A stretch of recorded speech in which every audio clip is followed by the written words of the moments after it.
Nós acreditamos que existe uma necessidade de todo cristão ser livre. Ser livre.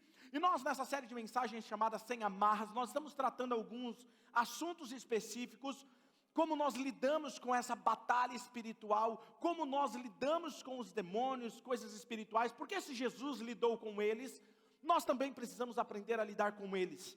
E Jesus disse, se o Filho libertar, verdadeiramente vocês serão livres.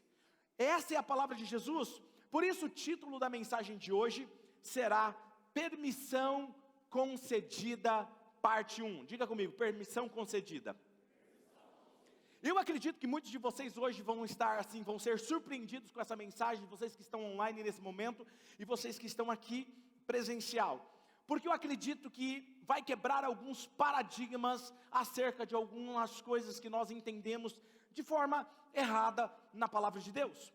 E interessante que essa mensagem, ela não só veio para quebrar paradigmas, mas ela também veio para abrir os seus olhos e mostrar que nós, muitas vezes, sem sabermos, nós abrimos uma porta para espíritos demoníacos ter acesso e travar a nossa vida. E por isso nós não vivemos o melhor de Deus, nós não entendemos o porquê. São aquelas coisas que se repetem na nossa vida, quando vira e mexe, acontece novamente, e você não sabe porquê, porque você acredita que você vai ver algo melhor, mas quando você está prestes a viver, algo vem e rouba aquilo de você. Então, eu quero ler um texto com vocês, que está em Romanos capítulo 8, versículo 14 ao 16, você pode abrir o seu aplicativo na melhor versão que você gosta, ok, da Bíblia, ou acompanhar comigo na projeção, que diz assim, pois aqueles que são guiados pelo Espírito de Deus são, eu quero que vocês me ajudem a pregar hoje, ok, então são filhos de Deus, porque o Espírito que vocês receberam de Deus, não torna vocês escravos, e não faz que vocês tenham, olha que interessante isso, pelo contrário, o Espírito torna vocês filhos de Deus, e pelo poder do Espírito nós dizemos com fervor a Deus, Pai, meu Pai. O Espírito de Deus se une com o nosso Espírito para afirmar, diga comigo assim, afirmar, que somos filhos de Deus. Sabe, será que nós, como cristãos, como crendo na palavra de Deus, é possível que nós venhamos a dar permissão para que Satanás venha e tente ou nos torne escravos em alguma área da nossa vida? Será que Deus, Ele permite que Satanás nos leve à escravidão em uma dessas áreas? São algumas perguntas que eu quero refletir com vocês. Então, primeiro, nós temos aprendido que Satanás, Jesus disse que ele é um ladrão. Ele é um ladrão. Jesus disse que ele sempre busca entrar em alguma porta, uma abertura, uma janela, que nós não estamos de olho. João capítulo 10, versículo 1 diz, eu lhes asseguro que aquele que não entra no aprisco das ovelhas pela porta, mas sobe por outro lugar, ele é ladrão e assaltante. E hoje eu quero partilhar com vocês o que eu tenho aprendido aos pés do Espírito Santo. O meu desejo é que ao final dessa mensagem, você se sinta tão encorajado como eu me senti quando Deus me ensinou sobre isso.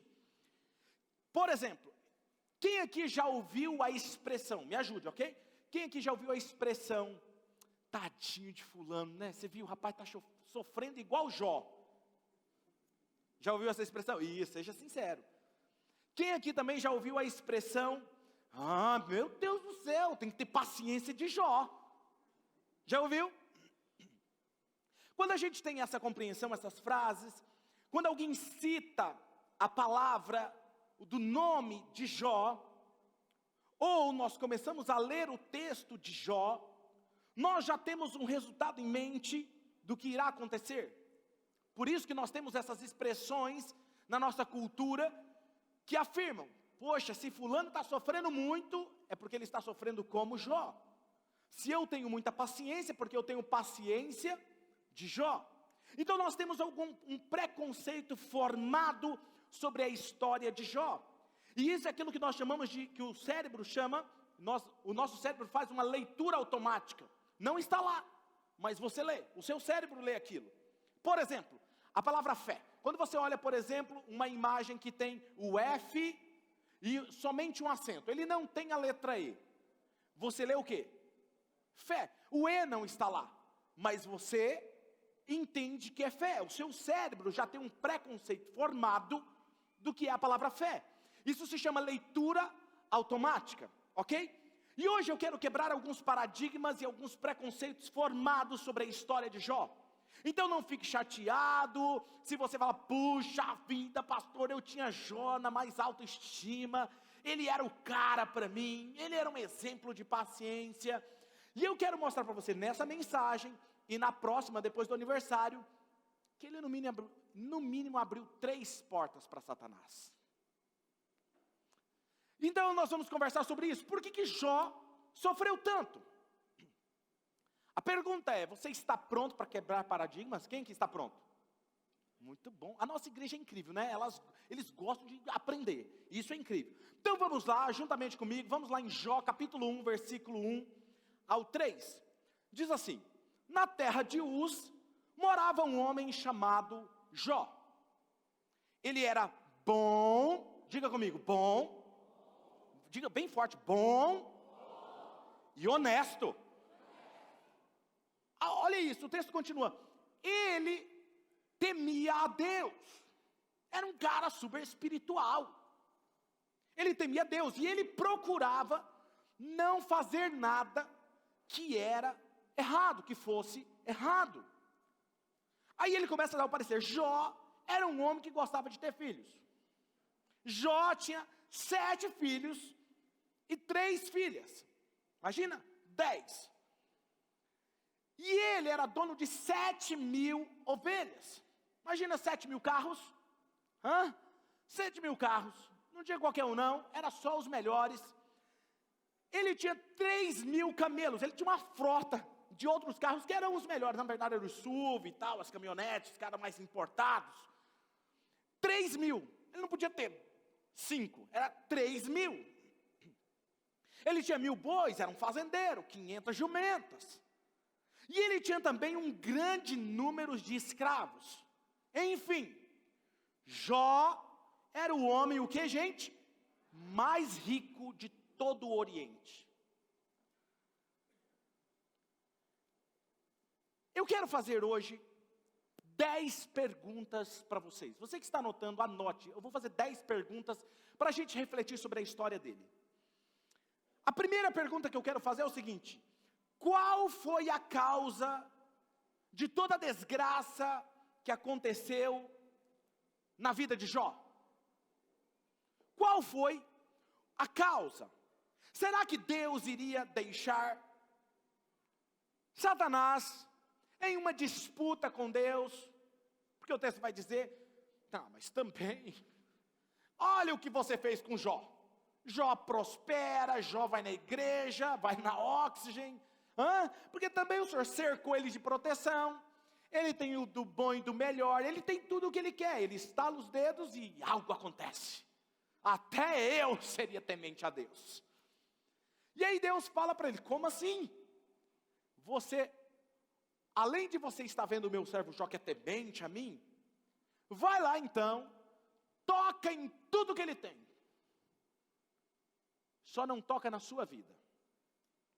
Será que Deus, você está firme aqui na igreja, e um dia lá ele está batendo um papo com Satanás, e ele olha assim e fala assim, você viu como meu filho lá é firme e forte?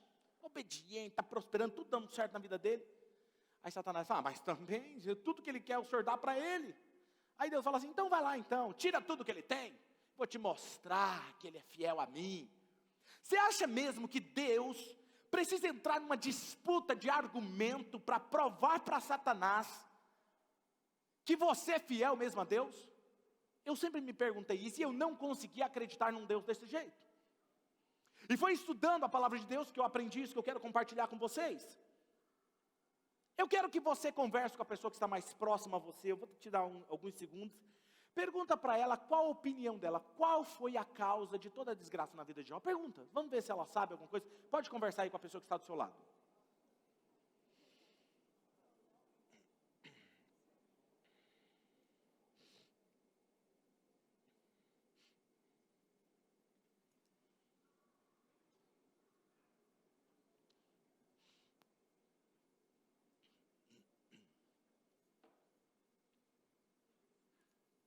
Muito bom, né? Tem umas pessoas que conversam, outros não são obedientes, ficam olhando para mim. Eu vou pregar com uma das brechas, é a desobediência, viu? Brincadeira. Vamos lá, vamos descobrir qual é a causa? Vamos ler um texto que está lá em Jó, capítulo 3, versículo 25. Olha o que diz esse texto, gente, eu quero que você leia comigo, vamos lá? 1, 2, 3. Aquilo que eu, foi o que aconteceu. Não, mas vamos ler como uma igreja viva, porque quem está com sono, tá ótimo. Mas quem uma igreja viva, vamos lá? 1, 2, 3. Aquilo que eu temia, foi o que me aconteceu.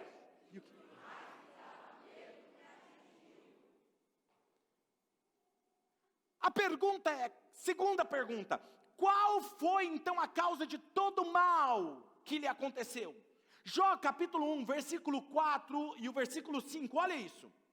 Continuando a história. Porque eles tinham muito dinheiro, eles gostavam de fazer o quê? Um churrasco. Quem que não gosta de um churrasco?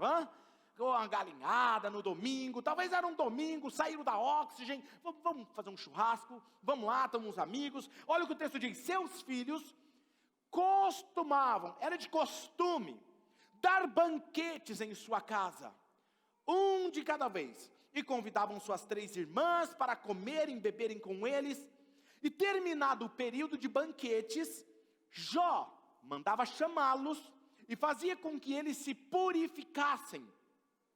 De madrugada, não bastava eles se purificarem, de madrugada, Jó, ele oferecia um holocausto em favor a cada um deles. Pois pensava, o que ele pensava, gente? Olha o que ele pensava. Talvez, diga comigo, talvez. Quando você fala talvez, isso quer dizer que você não tem certeza, sim ou não? Talvez, olha o que o texto diz, talvez os meus filhos tenham lá no íntimo, na casinha do cachorro, lá no fundinho, no íntimo, eles tenham pecado e amaldiçoado a Deus. Agora, olha isso, essa era a prática, constante de Jó. Terceira pergunta. Por que Jó oferecia holocaustos continuamente e purificava os seus filhos? Porque os filhos dele pecaram, pastor? O que o texto diz sobre isso é o seguinte, versículo 5, quando terminava a rodada de banquetes, Jó se levantava e ele pensava que talvez eles tenham cometido pecado. Não quer dizer que eles pecavam. Jó, por medo, oferecia holocaustos, purificava. Preste atenção, eles faziam algo que aparentemente todo mundo olhava e falava assim, uau, que incrível, não? Um homem espiritual, merece ser o pastor auxiliar do pastor Claudinei, porque é incrível. Ele oferece holocausto, ele nem deixa o cara pecar. Vai que pecou, porque ele teme ao Senhor. Jó oferecia holocaustos a Deus continuamente e purificava os seus filhos por medo. E por que medo? Porque ele não queria que eles sofressem exatamente o castigo de Deus. Porque ele pensava, se eles pecaram, eles sofrerão consequências, eles serão castigados pelo pecado. E para eles não serem castigados, por medo de eles serem castigados, eu vou antecipar, vou fazer algo a Deus para protegê-los. Quem está me entendendo? Escute agora.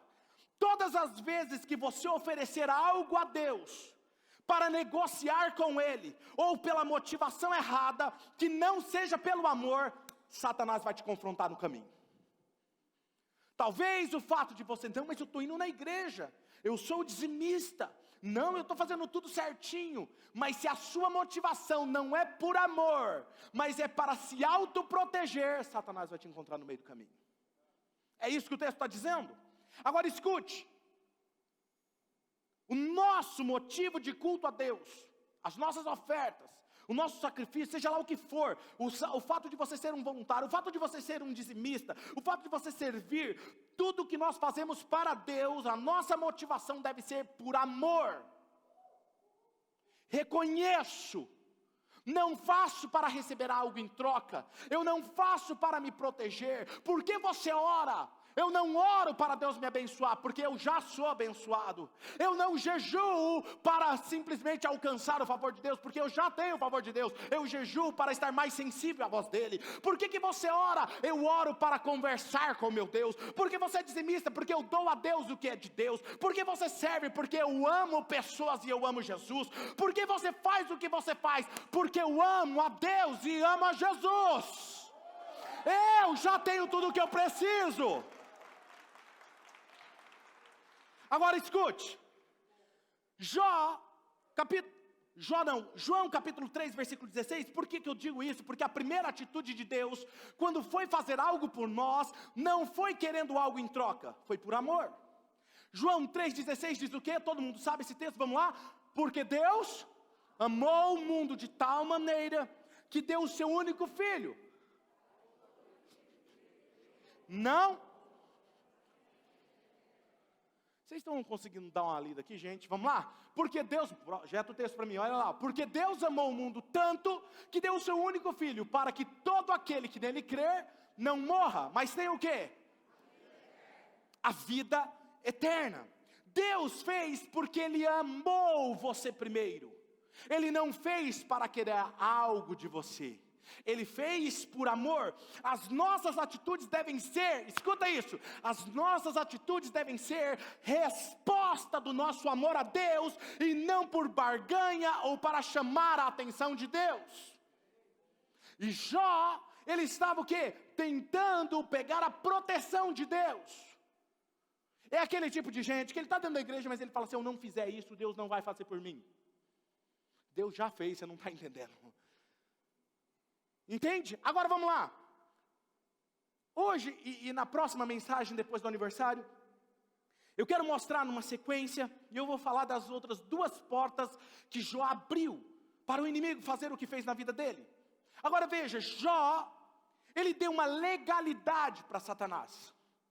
Ele abriu uma porta, uma janela espiritual, pois o medo como fobia, ele é uma legalidade para que Satanás entre e acesse a sua vida e destrua a sua vida. Porque ele é ladrão. O ladrão vem, se não parar, matar, roubar e destruir. Então veja, o medo, vamos definir o medo. O medo, a definição dele é uma emoção desagradável. É uma emoção desagradável causada por uma crença de que alguém ou algo vai me prejudicar ou causar alguma dor.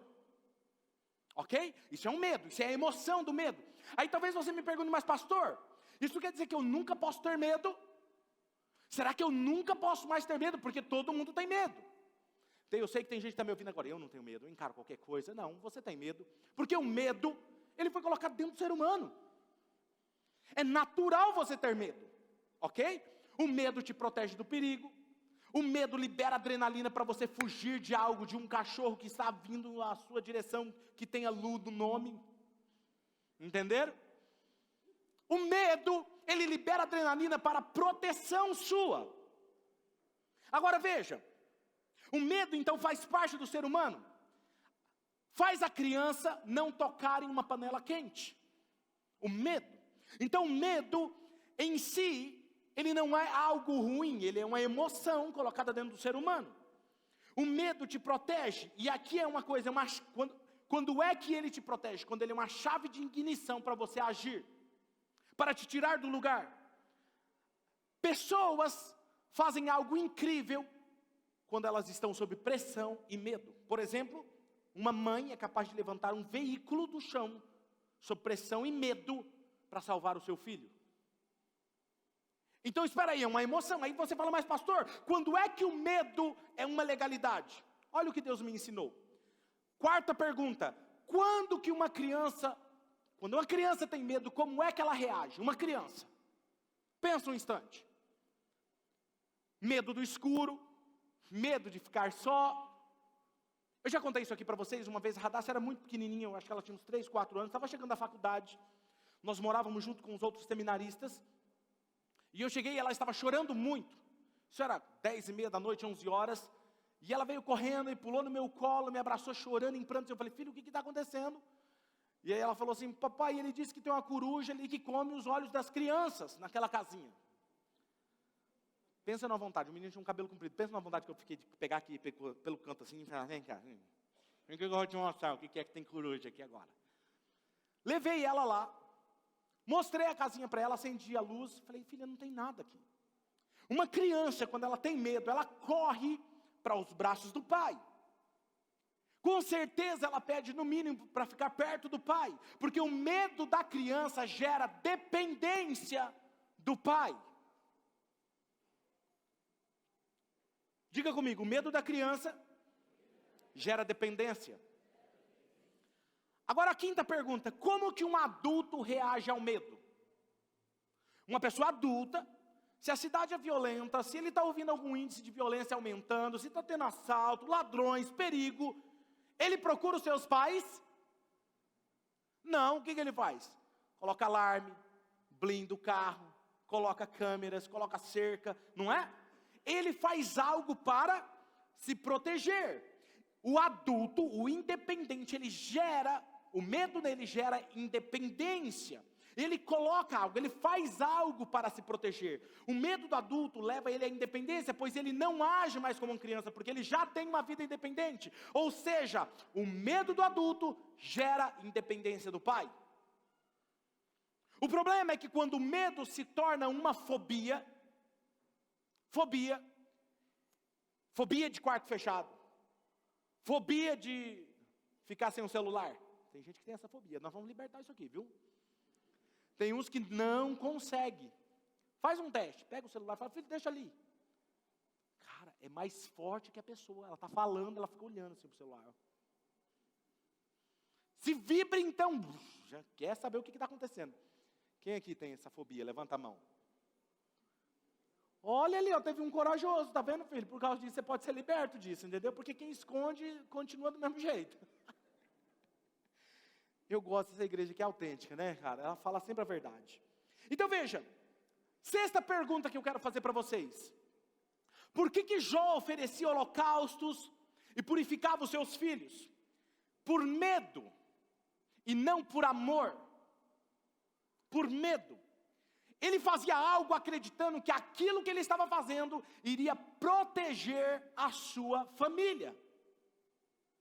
Eu faço e eu estarei protegido. Eu dou o dízimo e eu serei protegido. Eu vou na igreja todos os domingos, eu estou protegido. Qual é o problema disso? Quando acontece algo em sua vida que você não espera, você culpa quem? Deus. Porque Deus não te protegeu. Percebe? Porque você tem uma mentalidade, e aqui eu digo de muitos cristãos de anos de cristianismo, que eles entenderam que ele faz algo para receber algo em troca, ok? Quantas vezes eu e você tomamos decisões sozinhos, sem mesmo perguntar para Deus, o nosso Pai, e depois nós queremos a sua proteção, queremos ser independentes, enquanto Deus quer que nós sejamos dependentes dEle, ok? Por amor, Ele quer andar do nosso lado, Ele quer orientar você em cada passo da sua vida. O problema é que a independência nos traz um preço caro, como trouxe para a vida de Jó. A independência de Deus nos leva a se machucar, abrir feridas, machucar quem amamos, quebrar casamentos, amizade, e o pior de tudo, a independência te leva para longe de Deus o Pai, porque você está só, nos faz andar solitários, desgarrados como ovelhas longe do aprisco e longe do rebanho, e isso nos torna o que? Uma ovelha como uma presa fácil para um lobo. Nós já falamos disso aqui na outra mensagem. Por exemplo, Adão e Eva. Adão e Eva, Deus o Pai havia dito o que para eles? Deus, quando os criou, disse, não coma desse fruto. Você pode comer de todo o jardim. Pensa, gente, imagina, você está na cidade de Marília, e Deus vira para você e fala assim, filho, só tem vocês dois aqui. Tem aqui, ó, pomar, para cima e para baixo. Vocês podem comer todas as frutas. Mas a árvore que está lá na rua tal, no bairro tal, não coma. Entende? Você pode fazer de tudo, menos isso. Aí interessante, olha o argumento da serpente. Gênesis capítulo 3, versículo 4 e 5. Então a serpente disse à mulher, certamente não morrerão, Porque Deus sabe que no dia em que dele vocês comerem, se abrirão os vossos olhos e vocês serão como Deus, sabendo o bem e o mal. O problema da independência é que ela abre portas desastrosas na nossa vida.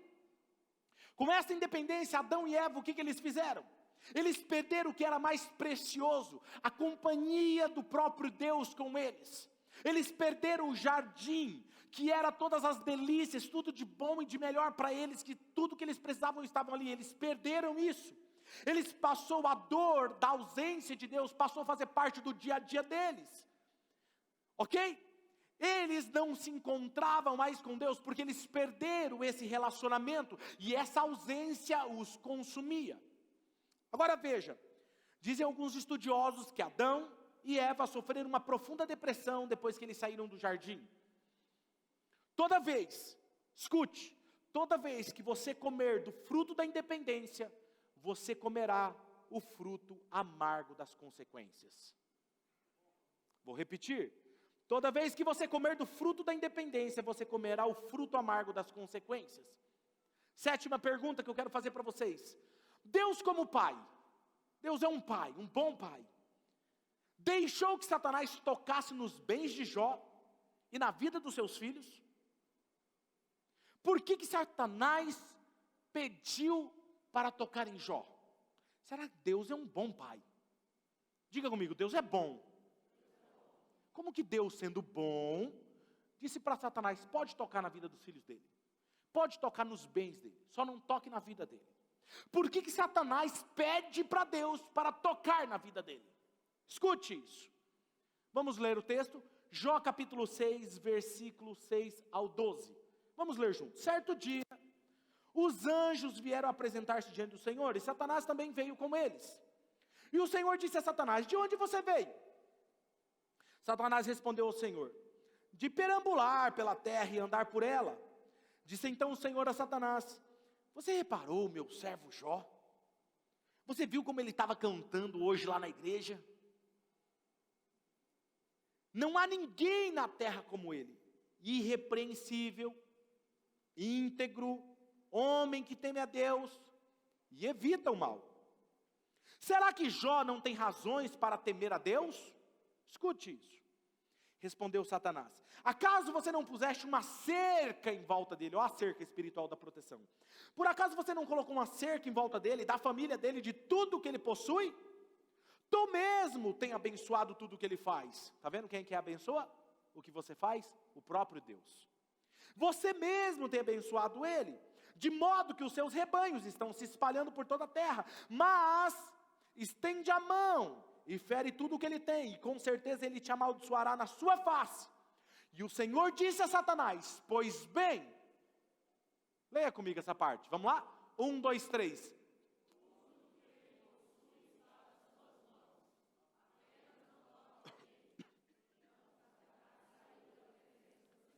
A gente tem dificuldade até de ler Satanás na Bíblia, né? Você viu? Já. Se você tem autoridade, amém? Se ele quiser se escapar do seu lado, você faz o quê? Sai pra lá. Escuta, olha que interessante. Eu não entendia isso até que eu olhei para esse texto. O texto não está dizendo que Deus falou, então tá bom, nós estamos aqui numa disputa, nós dois. Eu vou pegar aqui então os bens de Jó, vai lá e destrói. Pega os filhos dele e toca sobre eles. É isso que o texto está dizendo? O texto está dizendo o quê? Projeta o texto novamente para mim. Olha o que diz esse texto, a parte final. Pois bem, vamos lá ler de novo, vamos lá, 1, 2, 3. Pois bem, tudo o que ele possui está onde?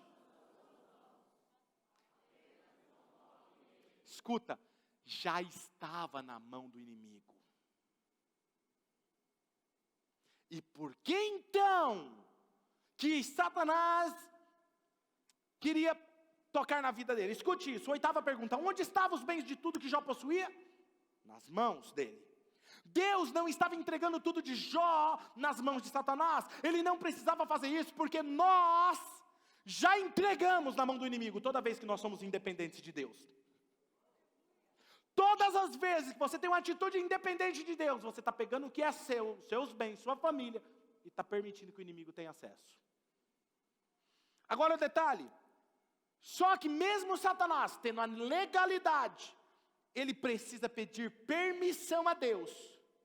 O problema de Jó não estava no que ele estava fazendo ou deixando de fazer, não era externo o problema de Jó era interno. E muitas vezes nós achamos que por fazer, isso nos protege, enquanto na verdade a verdadeira e pior mentira está dentro de nós. O medo. O problema de muitos não está naquilo que está diante dos seus olhos, mas no interno, no coração. Provérbios 4, 23, por isso que o texto diz, acima de tudo, guarde o seu coração, pois dele depende toda a sua vida. Mas para te ajudar, o que nós precisamos entender? 2 Timóteo capítulo 1, versículo 7.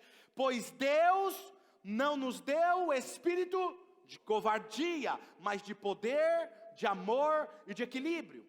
Primeiro, gente, primeira coisa que você precisa entender. O medo é um espírito. Ele não nos deu o espírito de medo, mas de amor, de domínio próprio. A palavra espírito é deilia, que significa medo. Quando você se deixar dominar por esse espírito do medo, você diz, eu confio em Deus, mas eu tomei assim com esse negócio do Covid-19. Minha garganta começa a raspar, eu já fico com medo de ser Covid. Não, eu confio em Deus, mas eu não sei como vai a economia. O espírito do medo começa a querer te dominar. Deus não nos deu espírito de medo, mas espírito de equilíbrio, de domínio próprio. Diga comigo assim, domínio próprio. Gálatas 5, versículo 22 e 23, mas o fruto do Espírito é o amor, alegria, paz, paciência, amabilidade, bondade, fidelidade, mansidão e domínio próprio. Contra essas coisas não há lei. Ele não deu espírito de medo, mas Ele nos deu espírito de amor. E quem é esse próprio amor? Deus é o próprio amor. Deus é o próprio amor. Esse Espírito que Deus nos deu é o Espírito Santo. 1 João capítulo 4, versículo 18, no amor não há medo. É isso que o texto está dizendo. Pelo contrário, o perfeito amor faz o quê com medo? 3 pessoas, o resto foi tudo embora. O perfeito amor lança fora todo medo. Sabe o que essa palavra lançar fora? É ekbalo. Que é o quê? Isso aqui, ó. Lança fora todo medo. Quem está me entendendo? Sabe por que você ainda está com medo? O medo que eu estou falando no sentido de fobia, porque o perfeito amor não está aperfeiçoado dentro de você. Mas quando você começa a andar com Ele, o perfeito amor começa a te preencher por dentro, automaticamente Ele começa a sair, Ele começa a ir para fora. Por quê? E aí você começa a ficar uma pessoa mais ousada. Você já percebeu que quando você começa a orar, você não está bem, e às vezes você coloca uma música no seu carro, ou lá no seu quarto, e você começa a orar, de repente, cara, você vira o super-homem, a super-mulher, não é verdade? Mas sabe o que é isso? O verdadeiro amor lança fora todo medo. O que o texto diz? O medo, olha esse outro texto, gente. No amor não há medo, pelo contrário, o perfeito amor expulsa o medo. Vamos continuar lendo o texto? Porque o medo...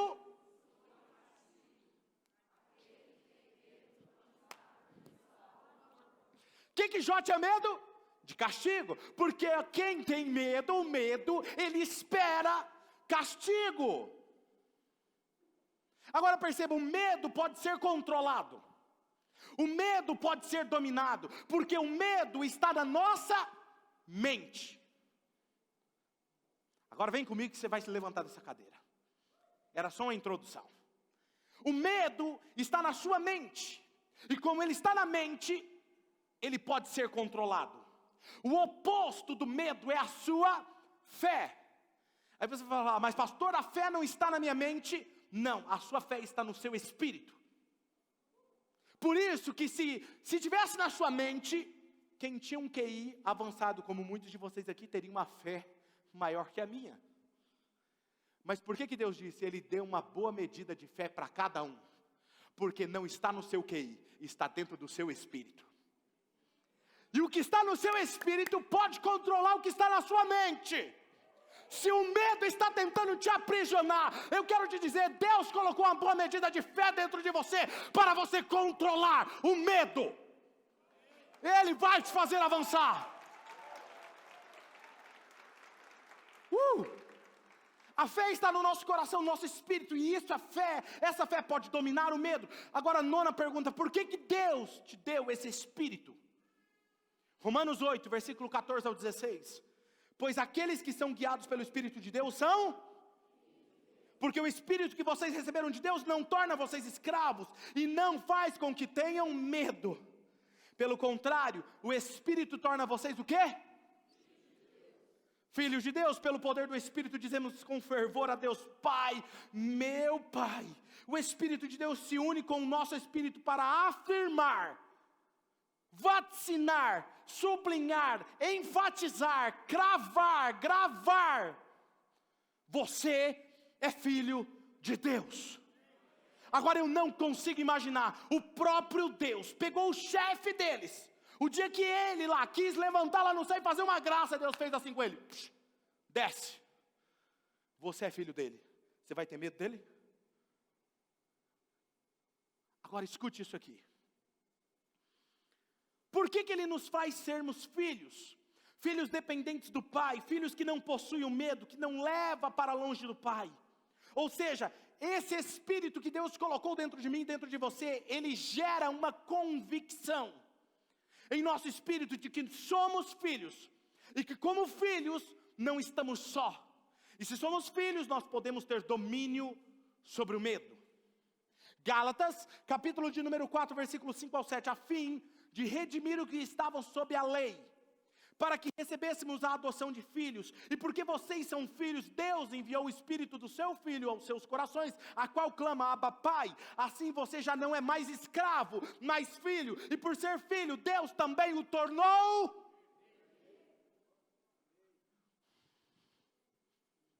Eu acho que vocês não sabem o que é herdeiro. Será que eu vou ter que fazer uma mensagem para vocês do que significa ser herdeiro? O herdeiro, ele não precisa fazer mais nada para ter o que é dele. Diga assim: herdeiro possui por direito. Você não precisa mais fazer para ter. Jó estava tentando fazer para ter. Não, eu vou fazer isso porque eu vou ser abençoado. Eu vou fazer isso porque eu vou ter proteção. Eu vou fazer isso para não sofrer consequência. Não, eu já sou filho de Deus. Eu já tenho tudo isso que Ele me garantiu. Meu Pai está comigo. Eu sou filho. Eu tenho identidade. Agora veja, antes nós éramos sem saber que nós tínhamos essa autoridade, nós tínhamos essa identidade, tudo que está na posição, dessa posição, e tudo que ela nos proporciona. Este Espírito nos faz sermos filhos dependentes, reconhecendo a nossa posição como filhos, o status e tudo que essa natureza dá para nós. Certa vez, eu já contei isso para vocês, mas certa vez eu estava na minha casa, almoçando. Eu não sei porque cargas d'água, quando você está descansando, almoçando ou jantando, ele gosta de se manifestar em algum lugar para incomodar você. Me ligaram: pastor, nós estamos aqui num postinho de saúde, uma mulher aqui que está possessa.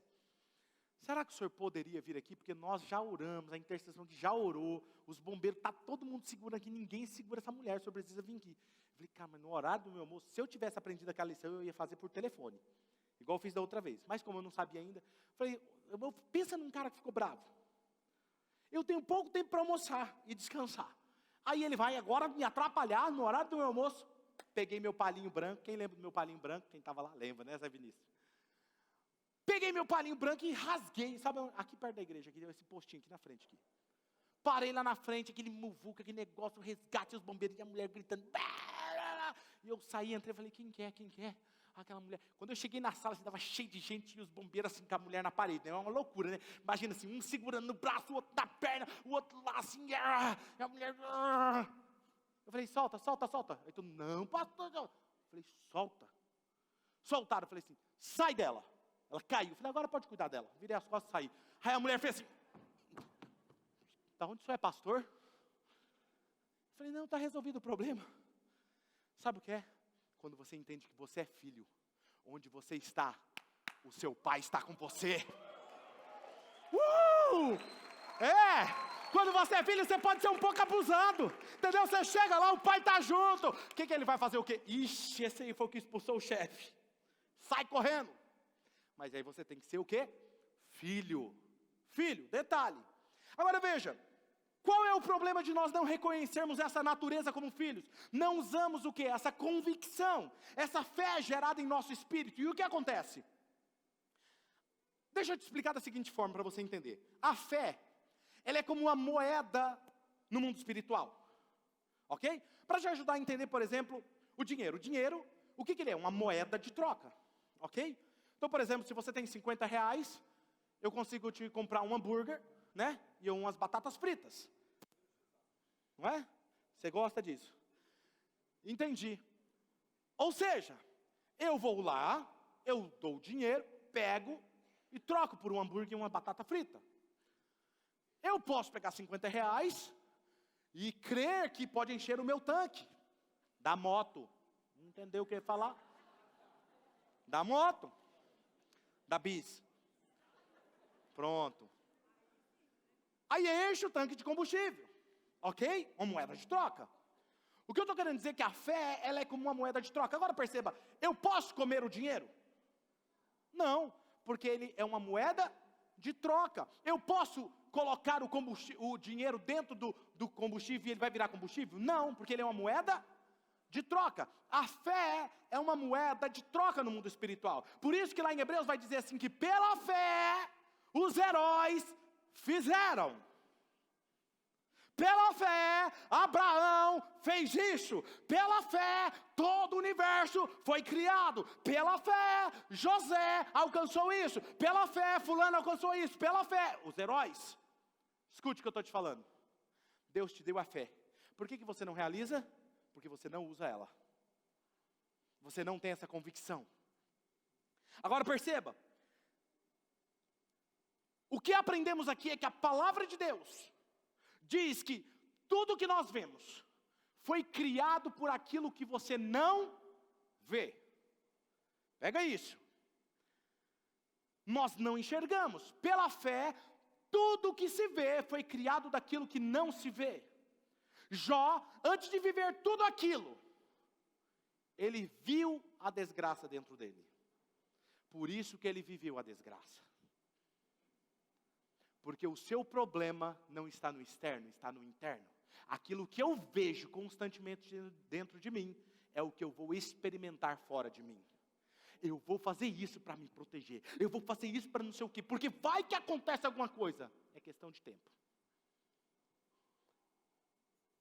Jó viu isso. Jó foi guiado pelo medo. O que eu aprendo é que antes de eu ser curado no corpo, eu sou curado no espírito. Antes de eu ser próspero, antes de eu ver na minha carteira o dinheiro na conta bancária, eu preciso ser próspero no meu espírito.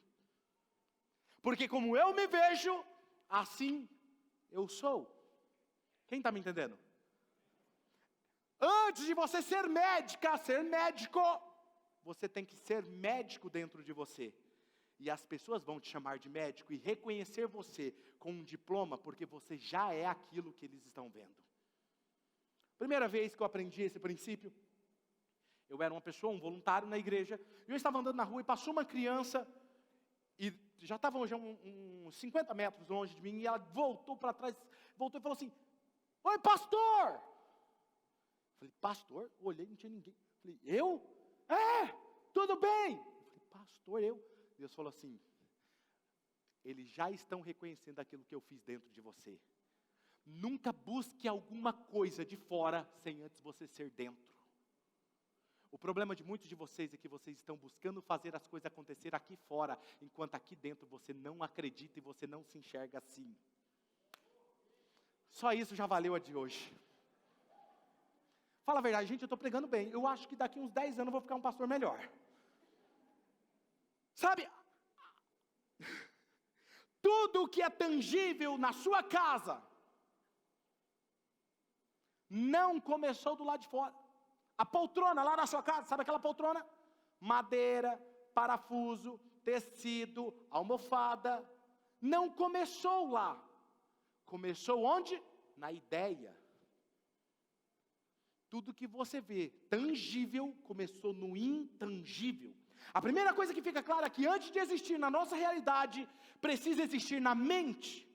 Precisa existir dentro de você. Então o que eu preciso que você entenda é que antes de que aconteça algo na sua vida, já aconteceu dentro de você. Se você enxerga a sua empresa sendo um sucesso, se você enxerga já o que vai acontecer, é questão de tempo. Pastor, mas eu não sei como vai acontecer. Você não precisa saber o caminho. Sabe por quê? E nunca vai saber, porque a palavra de Deus diz assim: os meus caminhos são mais altos do que os seus caminhos, os meus pensamentos maiores que os seus pensamentos. Deixa na mão de Deus. Eu confio, deixa Deus acontecer. Deixa Deus fazer. Antes de você ser médico, você precisa ser médico dentro de você, ok? Antes de você ver aqui fora, você precisa se ver aqui dentro. Estou caminhando para o final, escute isso. Meu filho, eu tenho uma filha, 19 anos, e um filho de 12. Mas a minha filha e o meu filho, embora minha filha já tenha muitas responsabilidades financeiras com a própria vida dela, porque eu aprendi, eu falei, no dia que você fizer 18, muita coisa, eu vou te sustentar no básico, o resto é você que cuida. Como assim, pai? Pois é, você dá seus pulos. Tem que aprender a ser filho, gerar os nossos filhos responsáveis pela vida. Mas embora ela tenha 19 anos, e meu filho 12, eles sabem de uma coisa, eles não estão preocupados com a bolsa de valores. Eles não estão preocupados com a crise. Eles não estão preocupados com nada, porque eles sabem que tem um pai. Se acontecer qualquer coisa, o pai vai suprir, o pai vai cuidar, o meu pai me protege. Não, se tiver um problema, não, meu pai vai me proteger. Percebe? Eles não têm problema com isso, porque eles têm um pai, e eles sabem que o pai nunca deixará eles na mão, nunca os deixará desprotegido. E agora eu quero ler um texto com vocês. Mateus capítulo 6, versículo 25 ao 33. Um texto conhecido. Portanto eu lhes digo, o próprio Jesus dizendo, não se preocupem com as suas próprias vidas, quanto ao que vocês irão comer ou beber, nem com os seus próprios corpos, quanto ao que vestir. Não é a vida de vocês mais importante do que a comida? E o corpo mais importante do que a roupa? Observem as aves dos céus, eles não semeiam, nem colhem, nem armazenam em celeiros, contudo, o Pai Celestial os alimenta. Não tem vocês muito mais valor do que elas? Quem de vocês podem, ainda que se preocupe, acrescentar uma hora que seja a sua vida? Por que vocês se preocupam com roupas? Vejam como crescem os lírios do campo, eles não trabalham, nem tecem, contudo eu lhes digo que nem Salomão, em todo o seu esplendor, vestiu-se como um deles. Se Deus veste assim a erva do campo, que hoje existe e amanhã é lançada ao fogo, não vestirá muito mais a vocês, homens de pequena fé. Portanto, não se preocupem, dizendo que vamos comer, ou que vamos beber, ou que vamos vestir, pois quem vive assim são os pagãos, que correm atrás dessas coisas, mas o Pai Celestial sabe o que vocês precisam delas. Então o que eu faço, Deus? Busquem, pois, em primeiro lugar, o reino de Deus e a sua justiça. Todas essas coisas, provisão, proteção, serão acrescentadas. O que o texto está dizendo é o seguinte: busque primeiro o reino de Deus. O que é o reino? O reino é governo. O reino é domínio. O que ele está querendo dizer é o seguinte: busque que Deus governe a sua vida. E se Ele governar a sua vida, Ele governa o seu medo.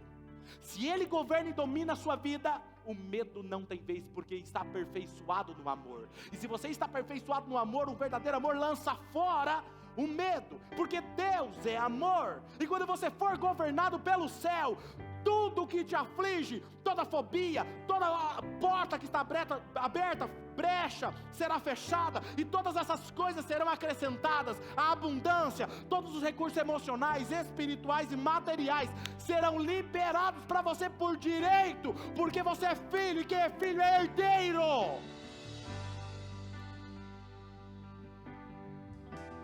Meu filho Hanan e Hadassah não precisam fazer nada para que eu seja pai deles. Se algum dia, o Hanan está aqui me ouvindo, mas se o Hanan ele é um menino muito bom, mas se o Hanan um dia virasse, não quero mais que você seja o meu pai, ele pode fazer isso.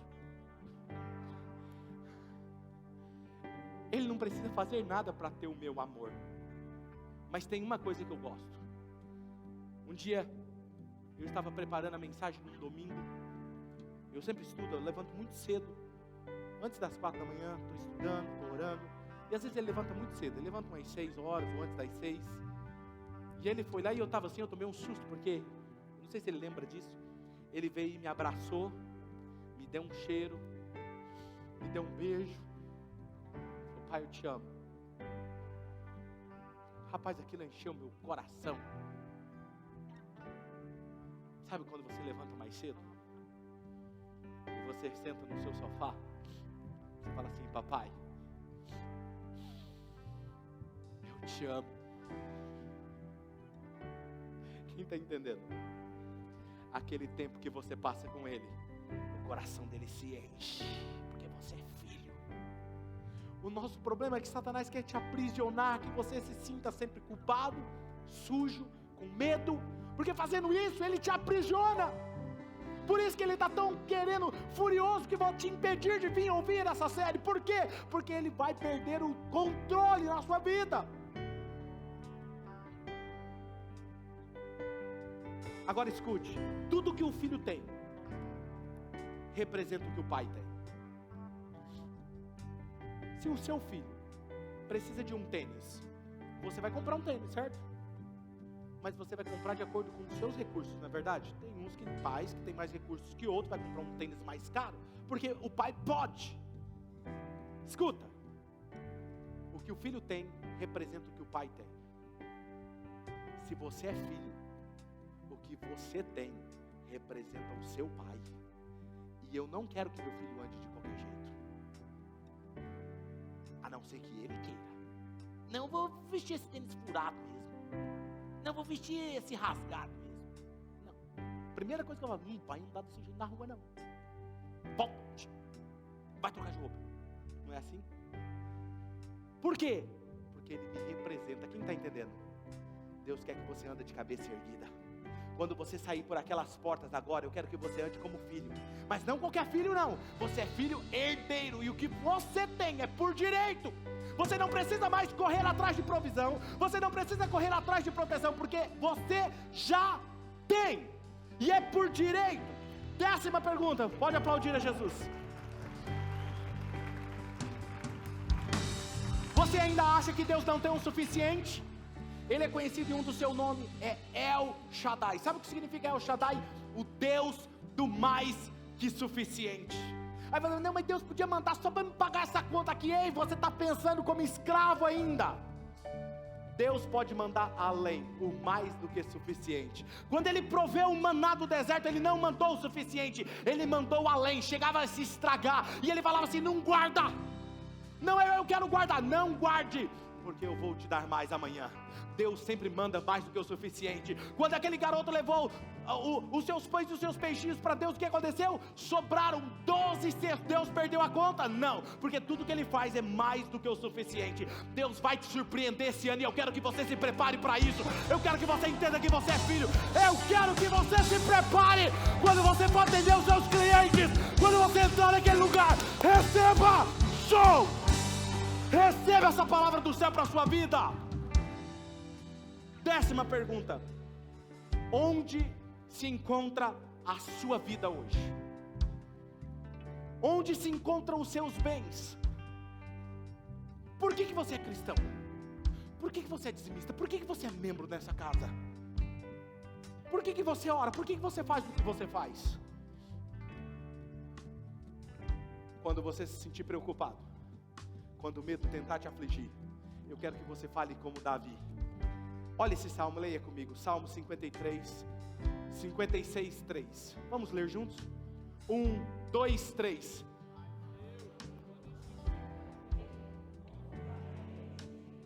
Vamos ler novamente, vamos lá? 1, 2, 3.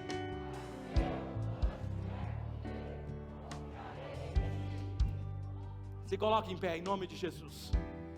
Feche os seus olhos.